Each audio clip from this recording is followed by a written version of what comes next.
Hay una imagen que resume perfectamente la historia de Gareth Bale. No es uno de sus goles de chilena en finales de Champions. No es la bandera de Gales con el lema que escandalizó a media España. Es una imagen más sencilla y más poderosa. Un niño de Cardiff corriendo por un campo de rugby, corriendo más rápido que todos los demás, corriendo tan rápido que los entrenadores de fútbol que lo vieron aquel día pensaron que ese chico no podía ser real.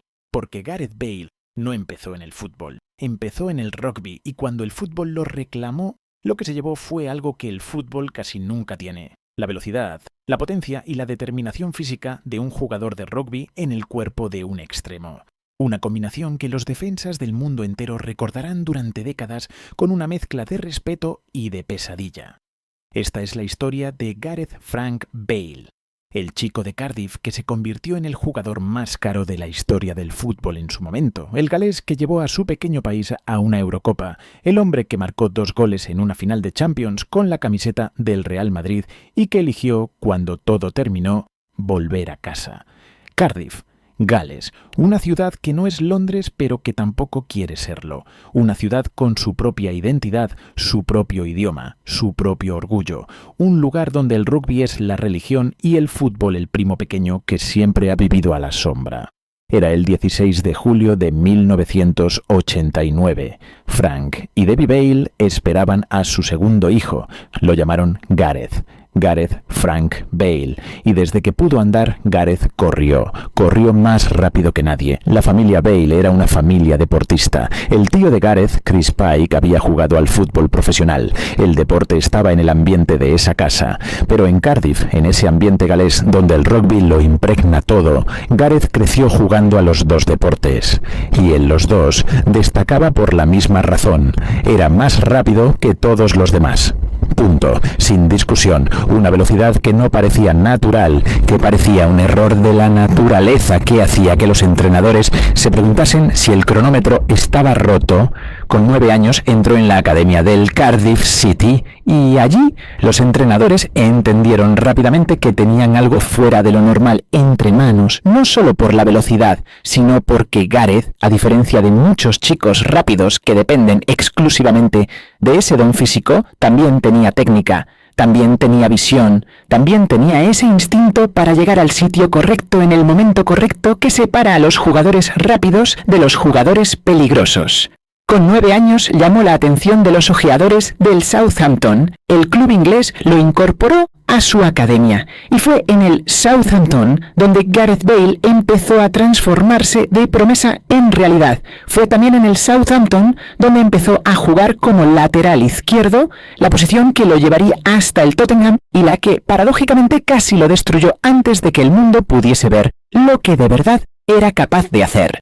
Con 16 años debutó con el primer equipo del Southampton. Con 17, el Tottenham Hotspur pagó por él 10 millones de libras. Una cantidad enorme para un chico de 17 años que todavía no había demostrado nada en la élite. Pero los que lo habían visto entrenar sabían que esa inversión tenía sentido, que ese chico de Cardiff tenía algo que el dinero no podía comprar. Lo que vino después fue uno de los inicios de carrera más complicados que un jugador talentoso ha vivido en el fútbol inglés moderno.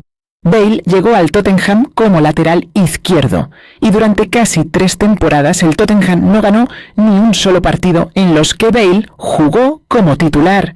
Una estadística que parece imposible pero que es completamente real: 24 partidos consecutivos sin ganar cuando él jugaba de inicio.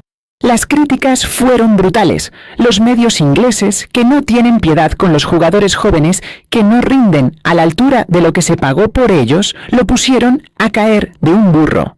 Los aficionados del Tottenham empezaron a dudar. La directiva empezó a preguntarse si habían cometido un error. Y Bale, que tenía 18, 19, 20 años, aguantó todo aquello con una madurez que no correspondía a su edad. No se quejó, no pidió irse, no bajó los brazos, entrenó, trabajó, siguió creyendo en sí mismo cuando casi nadie más lo hacía. y esperó su momento. El momento llegó en la temporada 2010 a 2011 y llegó de la manera más explosiva posible.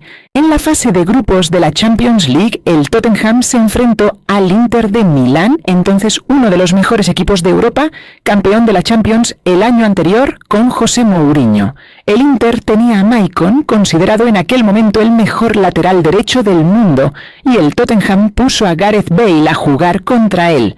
Lo que ocurrió en ese partido dejó al fútbol europeo sin palabras. Bale destrozó a Maicon, lo desbordó una vez, dos veces, tres veces, marcó un hat-trick. Un lateral izquierdo marcando un hat-trick en la Champions League contra el campeón de Europa. El partido terminó 3-1 para el Tottenham. Y Maicon, que llevaba años siendo considerado el mejor del mundo en su posición, acabó el partido sin saber lo que le había pasado. De la noche a la mañana, el mundo del fútbol europeo supo quién era Gareth Bale. No como lateral, no como defensa, sino como lo que realmente era. Un atacante con una velocidad y una potencia que no tenían comparación en el fútbol europeo de ese momento. Y a partir de esa noche, Bale nunca volvió a ser lateral, se convirtió en extremo izquierdo. Y el fútbol nunca volvió a ser el mismo para los defensas que tuvieron que enfrentarse a él. Los años siguientes en el Tottenham fueron los años en que Gareth Bale se convirtió en el mejor jugador de la Premier League. No uno de los mejores, el mejor. Temporada tras temporada ganó el premio al jugador del año de la PFA, el sindicato de futbolistas profesionales ingleses, una distinción que votan los propios jugadores, los que lo sufren en el campo cada semana y que por tanto tiene un peso especial. Cuando los jugadores dicen que alguien es el mejor, es porque lo han visto de cerca y saben lo que cuesta pararlo. Sus números eran extraordinarios, sus actuaciones eran de otro nivel, pero había algo en Bale que iba más allá de los números. Era la manera en que lo hacía, la aceleración desde parado que en 2 pasos lo ponía a velocidad máxima, la forma en que encaraba al defensa mirándolo directamente, sin fintas, sin engaños, diciéndole con los ojos que iba a pasarle por encima y que no había nada que pudiese hacer para evitarlo. Y luego lo hacía. Y el defensa se quedaba mirando cómo se alejaba sin entender del todo qué había pasado. En el verano de 2013, el Real Madrid pagó por él 100 millones de euros, el fichaje más caro de la historia del fútbol en aquel momento, superando el récord que había establecido Cristiano Ronaldo años antes. 100 millones de euros por un jugador del Tottenham. Una cifra que el mundo del fútbol tardó días en procesar. El Madrid de Ancelotti lo recibió con los brazos abiertos. Y Bale, que llegaba hecho un club lleno de estrellas, a un vestuario donde Cristiano Ronaldo era el rey indiscutible, tuvo que encontrar su sitio de una manera que no era sencilla. Porque en el Madrid no había espacio para 2 soles, y Cristiano era el sol. Pero Bale encontró su manera. No intentó ser Cristiano, no compitió con él de frente. Encontró los espacios que Cristiano dejaba, las situaciones en que su velocidad y su potencia podían marcar la diferencia, y los explotó con una eficacia que hizo que los aficionados del Madrid aprendiesen a quererlo a su manera, diferente de cómo querían a Cristiano, pero igual de real. Y entonces llegó la final de la Champions League de 2014. Lisboa. El Atlético de Madrid contra el Real Madrid, el partido más importante para el club en 12 años. El Madrid ganaba 1-0 en el tiempo añadido cuando el Atlético empató. Prórroga. Y en la prórroga, Gareth Bale marcó el segundo gol del Madrid con una cabeza que demostró que su entrega física no tenía límites. Ese gol valía una Champions. Ese gol valía la 10ª, la más esperada en la historia del club. Pero si ese gol fue grande, lo que vino 4 años después fue inmortal. La final de la Champions de 2018. Kiev. El Real Madrid contra el Liverpool. El Madrid ganaba 3-1 cuando el partido estaba prácticamente decidido. Bale entró como suplente y entonces marcó uno de los goles más imposibles que una final de Champions ha visto nunca. Una chilena desde fuera del área, con el balón todavía en el aire, que se coló en la escuadra de la portería de Karius con una violencia y una belleza que dejaron al mundo entero sin respiración. Un gol que los comentaristas de todo el planeta describieron con las mismas palabras. Imposible, increíble, irreal. Bale marcó 2 goles en esa final, 2, entrando desde el banquillo, y el Madrid ganó su 13ª Champions League. Y Bale fue el héroe de la noche. El hombre que entró cuando no lo esperaba nadie y que decidió el partido más importante del año europeo con 2 goles que ninguna portería debería haber podido evitar. Pero la relación con el Madrid nunca fue sencilla. Desde el principio hubo tensiones que los medios amplificaron y que la afición sintió. La barrera del idioma, que Bale nunca llegó a superar completamente a pesar de los años en Madrid, generó una distancia que sus compañeros notaban. Su amor por el golf, que practicaba con una dedicación que algunos en el club interpretaron como falta de compromiso con el fútbol, fue objeto de críticas constantes. Y las lesiones, que lo alejaron del campo en los momentos más importantes, alimentaron la narrativa de un jugador que no daba todo lo que podía. Hubo un momento que lo resumió todo de una manera que Bale nunca eligió, pero que definió su relación con España para siempre. En la celebración de la victoria de Gales sobre España en la Nations League, Bale posó con una bandera que decía Gales, Golf, Madrid en ese orden.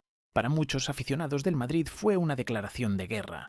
Para Bale fue un chiste entre amigos que se le fue de las manos. Pero en el fútbol, como en la política, las declaraciones públicas no se borran con explicaciones privadas. Gareth Bale amaba a Gales más que a ningún club. Eso nunca fue un secreto. Para él, ponerse la camiseta roja de su país era algo que no tenía comparación con ningún título de club, con ningún sueldo, con ningún estadio del mundo. Y cuando Gales clasificó para la Eurocopa de 2016, la primera vez en 58 años que la pequeña nación galesa llegaba a un gran torneo internacional, Bale fue el responsable principal de ese milagro. Sus goles, sus actuaciones, su liderazgo dentro y fuera del campo llevaron a un país de 3 millones de personas hasta las semifinales de una Eurocopa. 3 millones de personas. Gales tiene 3 millones de personas. España tiene 47 millones. Francia tiene 67 millones. Y Gales llegó a las semifinales de la Eurocopa, con Gareth Bale al frente. Eso no se olvida en Cardiff, eso no se olvida en ningún rincón de Gales. Y Bale lo sabe y sabe que ese logro vale más que cualquier Champions League ganada con el Madrid. Los últimos años de su carrera fueron una batalla constante contra el cuerpo. Las lesiones se acumularon, el tobillo, la rodilla, el músculo. Una lista interminable de problemas físicos que lo mantuvieron alejado del campo más tiempo del que ningún jugador de su nivel debería estar. Y cuando jugaba, los destellos seguían ahí, pero cada vez eran más destellos y menos constancia. Volvió al Tottenham cedido, fichó por el Los Ángeles FC en la MLS americana.